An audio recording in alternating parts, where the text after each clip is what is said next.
আসসালামু আলাইকুম। নতুন একটি ভিডিওতে আপনাদের সবাইকে শুভেচ্ছা এবং অভিনন্দন। তো ভিডিওটা খুবই ইম্পর্টেন্ট, মনোযোগ সহকারে কথাগুলো শুনবেন। তো সেটা হচ্ছে যে এই যে ইয়ামাহা এফজেড ভার্সন 2 মোটরসাইকেল দেখতেছেন, এই মোটরসাইকেলটাতে সম্পূর্ণ ইঞ্জিন রিপেয়ার করা হয়েছে। যখন নিয়ে আসা হয়েছে তখন স্টার্ট হচ্ছিল না এবং এটার ইঞ্জিন সিজ করা অবস্থায় ছিল। তো যাই হোক, এরপরে কিন্তু এটাকে ইঞ্জিন খুলে পুরো ফুল ইঞ্জিন রিপেয়ার করা হয়েছে।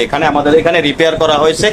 রিপেয়ার করার পরে, ইঞ্জিন কমপ্লিট করার পরে এটাতে যেই প্রবলেমটা দেখা দিয়েছে সেটা হচ্ছে স্টার্ট হচ্ছে না।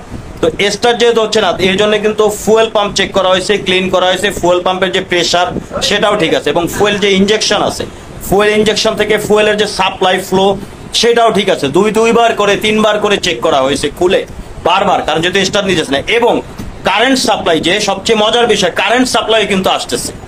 আমার কথাগুলো একটু খেয়াল করবেন, তারপরে বোঝার চেষ্টা করবেন যে এইটাতে ইঞ্জিন সম্পূর্ণ ফুল ইঞ্জিন রিপেয়ার করা হয়েছে। কম্প্রেসার ঠিক আছে, ইঞ্জিনের টাইমিং ঠিক আছে, বেল্ট টেবিল সবকিছু 100% ওকে আছে। দুইবার করে চেক করা হয়েছে এবং ফুয়েল পাম্প ঠিক আছে, ফুয়েল পাম্পের প্রেসারও ঠিক আছে, ফুয়েল সাপ্লাই আসতেছে, ফুয়েল ইঞ্জেকশন থেকে যে ফ্লো যেটা তেলের সেটাও একদম 100% একুরেট ফুয়েলের সাপ্লাইটাও দিচ্ছে এবং যে কারেন্ট সাপ্লাই, সেই কারেন্ট সাপ্লাইটাও ঠিকঠাক ভাবে দিচ্ছে। আপনাদেরকে দেখাবো, আমি দেখাবো আপনাদেরকে, কারণ এই ধরনের সমস্যা আপনার সাথে হতে পারে, আপনার গ্যারেজেও হতে পারে।